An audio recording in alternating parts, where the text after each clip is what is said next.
Hello, today is Tuesday, January 10th, 2017. I'm Joe Schmidt from TC2, and this is Staying Connected. Last week, Tangoe, which is a Telecom Expense Management company, issued a press release stating that it had received 2 proposals to be acquired by private equity firms.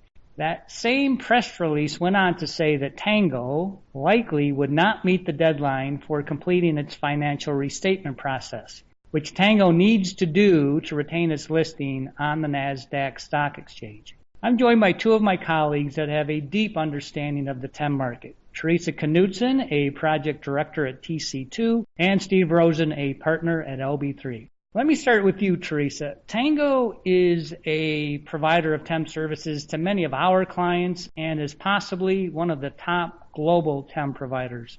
Is this press release something that should cause concern? Thanks, Joe. And yes, I think this news should cause customers to be concerned, but I think we should go through a bit of history first, and then we'll talk about kind of reactions that I've had to the news. Initially, Tangoe went public in 2011, and they embarked on a series of acquisitions, everything from Profitline, Telware's, HCL, Anomalous Networks, TT Mobile's, IBM's Rivermind, and most recently, Vodafone's TEM business. So as Tangoe absorbed these acquired companies, they took over their IP, their technology, employees, and even their customers. So as you mentioned, Tangoe emerged as one of the largest TEM providers globally, but primarily because they bought up all of their competition. And many customers I'm seeing who are now with Tangoe used to be with somebody else, and maybe they're not so happy with that transition. But, regardless, Tangoe is ranked highly by Gartner, and even recently was ranked as a visionary in the field of managed mobility services. So the press release is a bit alarming as it's on the heels of several other issues that arose starting in March of 2016 when they announced their initial financial reporting issues. It was followed by their CFO and CEO resigning in April and May, then further delays in filing required documents with the SEC in compliance with Nasdaq. And over the summer, they fired 10% of their workforce. In October, they announced further noncompliance with the listing requirements, and the Chief Revenue and Senior VP of Operations resigned. So a lot of things are going on with Tangoe financially. So overall, Tangoe has a strong TEM platform, but they struggle with the complexity of the financial reporting and compliance for their business because it's highly volatile, includes variable revenue opportunities, such as when new customers are brought on board and there's one-time audit type of gain share fees, and there's downward pricing pressures from the market. So while accounting isn't rocket science, it's very complex in their business, and it's what they struggle with. All right, thanks for that. All right, Steve, are there any steps that a customer of Tangoe or any other TEM provider need to take if they're worried about their TEM provider's stability? Good question, Joe. What customers should do is they should pull out their TEM contracts, and they should look for the following clauses which might help them.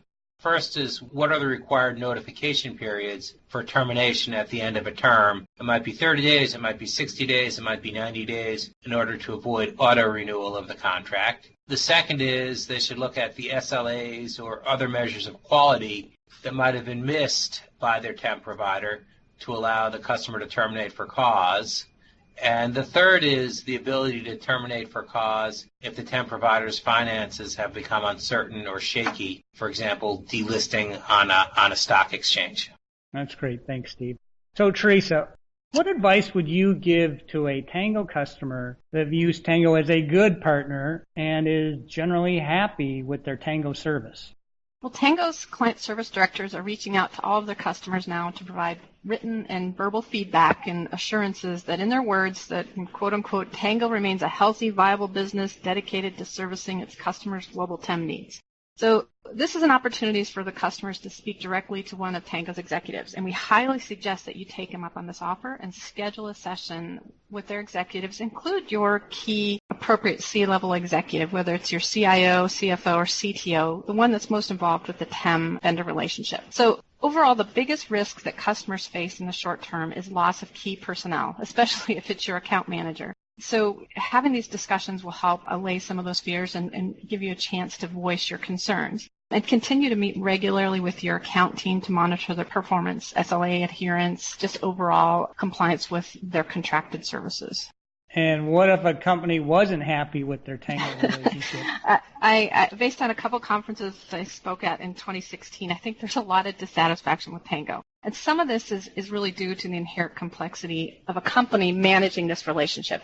It's hard. Vendor management is not a skill that a lot of companies have. But overall, the customer feedback that I heard was not one of contentment. So I highly suggested, if you were in one of this category of a dissatisfied customer, that you take out your contract and map out the key dates. And as Steve mentioned, understand the key terms and conditions related to your deal. And then establish a plan to take your business to the market with a tailored TEM RFP. And you need to allow for adequate time for this. The RFP process, time to negotiate a new contract, and of course to potentially transition business away takes time. And so we recommend that you give yourself at least 18 months prior to the end of your existing contract to allow adequate time. And I also found out today that Tangoe is holding its annual Global Client Conference at the end of May in Orlando. And I think this would be a great event for all customers to attend, just to hear directly from the Tangoe team what's going on with their business. By April, they should have a better view as to what's happening with the delisting as well as these private equity acquisition proposals.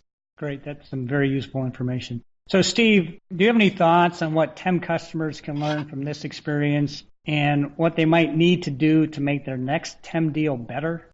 Sure, Joe. There's a few things that customers can do based on sort of learning from this Tangoe experience. The first thing they might do is add ascertainable measures of quality. For example, failing to apply the correct contract rates, failing to timely pay invoices, failing to timely update customers' inventory to allow for termination for cause of their TEM deal. The second thing that they might do is add key personnel language to their contract to allow termination for cause if their TEM provider does not keep key personnel on their particular job. The third thing they might do is make sure that the customer, not the TEM provider, owns the customer's data and the customer is entitled to have it returned to them in its native format. The fourth thing is that the deal should be short, 1 or 2 years, and there should be renewal rights in a transition period upon termination, which will allow the customer not to be trapped into a long-term TEM deal with a provider that's not providing good service. Another clause is that there should be an ability to terminate upon financial uncertainty of the vendor, which we talked about earlier. Perhaps if the vendor is delisted on a stock exchange or if its finances are objectively shaky, then the customer should be able to get out of the deal. And finally, there should be an audit clause that allows basically the customer to audit the auditor and see if the TEM is doing what they said they're going to do. Sort of in the words of Ronald Reagan, trust but verify. That's great. Thanks, Steve. That's a great list. So, Theresa, if customers are now, let's say, reevaluating their TEM strategy, what are some of the things that they should be considering? Well, as I mentioned earlier, consider the time frame to do a proper RFP, to negotiate contracts, and provide for adequate time to transition the business, which 18 months would be a comfortable amount of time. So do some adequate planning. And also consider separating your wireline and wireless TEM services to different providers. This will mitigate your risk so you're not solely relying on Tangoe to provide all of your TEM services. And wireless TEM is really kind of an interesting business. Managed mobility might be a more familiar term. It's an area that still has quite a lot of competition, especially from the likes of MDSL. So try to mitigate your risk by looking at different providers. Definitely plan to go to market and continue to communicate with your Tangoe team. Fantastic. Finally, Steve, I've done some TEM deals, and they can be pretty complex. Is there any special skill set in-house or outside counsel should have to effectively review or write a contract for TEM services? You know, Joe, there is. So TEM combines a number of areas of the law, and these areas are going to vary in their importance depending on how the TEM services are actually delivered. But that said, in the big picture, you want counsel with knowledge of the following areas of contract law. You want someone to know about professional services, someone to know about business process outsourcing, and that person to also know about software licensing or software as a service, depending on how the actual TEM services are delivered. Great. Thanks, Steve. And thank you, Theresa. I do appreciate both of you taking the time and for sharing your insights.